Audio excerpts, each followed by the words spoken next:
Hello guys, आज मैं लेके आई हूँ सबॉर्डिनेट डॉटिंग मांगा का चैप्टर 28। आई होप आप सभी को ये वीडियो पसंद आए। चैप्टर के स्टार्टिंग में हमें उस घर के अंदर का सीन दिखाया जाता है। जी खाना खाते हुए चाव की ओर देख रहा था और हमें बताया जाता है कि जो जी के रेगुलर चेकअप हो रहा था उसका वो उस वजह से काफ़ी जल्दी ठीक हो रहा था। बस उसके हाथ की जो पिंकी फिंगर थी उस पर छोटा सा फ्रैक्चर आया हुआ था। जो जाओ था वह भी काफ़ी जल्द ही ठीक हो रहा था। डॉक्टर ने उसे डेयर ब्रेड दिया था, जिस वजह से उसे ज़्यादा आराम करने की जरूरत नहीं पड़ती थी। और जो जाओ था वो हर रात बाहर जाकर अपने आप को शांत किया करता था। डॉक्टर वो काफ़ी ज़्यादा सख्त था, पर वो जी और जाओ का काफ़ी अच्छे से ध्यान रख रहा था। तभी वो डॉक्टर और जाओ को कहता है, डीमन नहीं, मैं जानता हूँ आखिर तुम क्या चाहते हो, पर शारजू अभी पूरी तरीके से ठीक नहीं हुआ है, तुम ऐसा नहीं कर सकते। नेक्स्ट सीन में हमें नाइट का सीन दिखाया जाता है।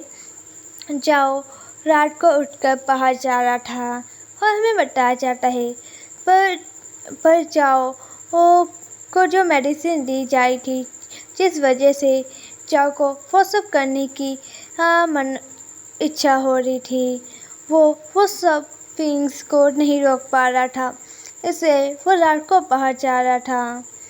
जब जी को इस बारे में पता चला वो सोचने लग गया, आखिर जाओ वो इतनी स्नोई माउंटेन को और इतनी ज़्यादा रात को वो बाहर जाकर वो कहाँ क्या करता होगा, आखिर वो कैसे करता होगा, इस बारे में जी सोचने लग जाता था। पर जी उस जाओ की वजह से पहले बहुत ज़्यादा ही एम्बैरेस हो जाता था और वो सोने का नाटक करता था।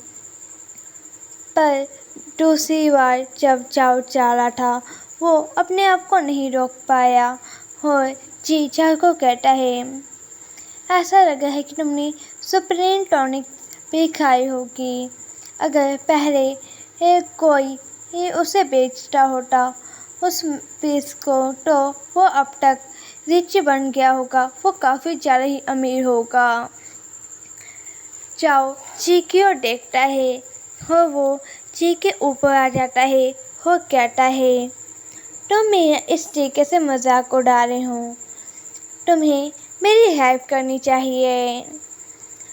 जी कहता है, मैं तुम्हारी हेल्प नहीं कर सकता, मेरा हाथ टूटा हुआ है। जाओ जी के लिप्स को से हटा है और कहता है, मेरी हेल्प करने का अभी भी दूसरा रास्ता है। ये सुनकर जी अपने मन में कहता है, आखिर ये कैसे हो सकता है। जी जाओ को कहता है, चलो भी, अगर तुमने ये करने की मेरे साथ हिम्मत की तो मैं तुम्हारे हाथ को काट डालूँगा। हाँ, वो अपने मन में कहता है, मैंने इसे काफ़ी ज़्यादा बोरी कहा है, देखते हैं इस बार ये मुझे क्या कहता है।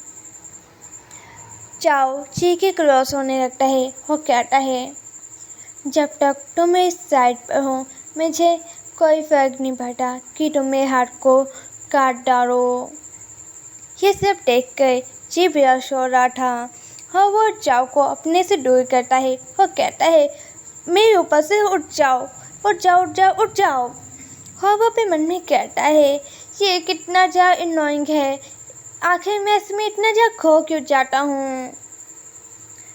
जाओ जी के सिर को सहता है और कहता है, मैं तुम्हें बस एक बात कहना चाहूँगा कि मैं तुम्हें कभी भी हर्ट नहीं करूँगा। और वो जी के बगल में लेट जाता है। जी उसकी ओर देखते हुए अपने मन में कह रहा था, जल्द में या बाद में तुम अपने हाथ को अपने हाथों से ही बर्बाद करोगे। और हमें नेक्स्ट डे का सीन दिखाया जाता है। जी अचार खाता है और उस अचार को खाकर वो कहता है, आखिर ये वेजिटेबल अचार में से स्मेल अल्कोहल जैसी क्यों आ रही है। हाँ वो पानी पीता है। वो डॉक्टर कहता है क्योंकि इसे इस अचार को वाइन में भिगो कर रखा गया था। यह सुनकर जी का सारा मुंह का पानी चाओ के मुंह के ऊपर जाता है। जी अपना मुंह साफ करता है और कहता है, वो आखिर किस तरीके की वाइन थी। वो डॉक्टर कहता है, ऑक्स वाइन। ये सुनकर चाओ हंसने लग जाता है। तभी जी कुछ कह नहीं वाला था, तभी उसके नाक से खून निकल जाता है। जी अपने सिर पर अब हाथ रखकर वो अपना टेम्परेचर चेक कर रहा था। वो कहता है अपने मन में, मैंने पर पूरा दिन डेमन का बहुत ज़्यादा ही मजाक उड़ाया, पर एंड इसका काफ़ी ज़्यादा ही वर्स्ट है। जो इस दिन का एंड काफ़ी ज़्यादा ही ख़राब है। उससे मेरी पूरी बॉडी काफ़ी ज़्यादा ही चल रही है, जैसे कि किसी ने मुझे पट्टी में बैठा दिया हो। हाँ वो चाओ की ओर देखता है। चाओ एक बुक पढ़ रहा था। जी अपने मन में कहता है, ये हमेशा ही काफ़ी जल्दी सो जाता है, पर आज रात आखिर ये सो क्यों नहीं रहा। हाँ वो चाओ को कहता है, अभी तक तुम सोए क्यों नहीं। चाओ कहता है, मैं तुम्हारा इंतज़ार कर रहा था। जी कहता है, इंतज़ार कर रहे थे मेरा। चाओ कहता है, पहले तुम सो जाओ, उसके बाद मैं लाइट्स बंद कर दूँगा। जी कहता है, तुम लाइट्स बंद कर सकते हो अभी। यह सुनकर चाओ लाइट्स बंद कर देता है। जी दूसरी अपना मुँह करके लेट जाता है और वो अपने आप को शांत कर रहा था। वो अपने मन में कह रहा था, आखिर इसे इतना ज़्यादा टाइम क्यों लग रहा है। मुझे इससे कोई फ़र्क क्यों नहीं पड़ रहा है। मैं शांत क्यों नहीं हो पा रहा हूँ।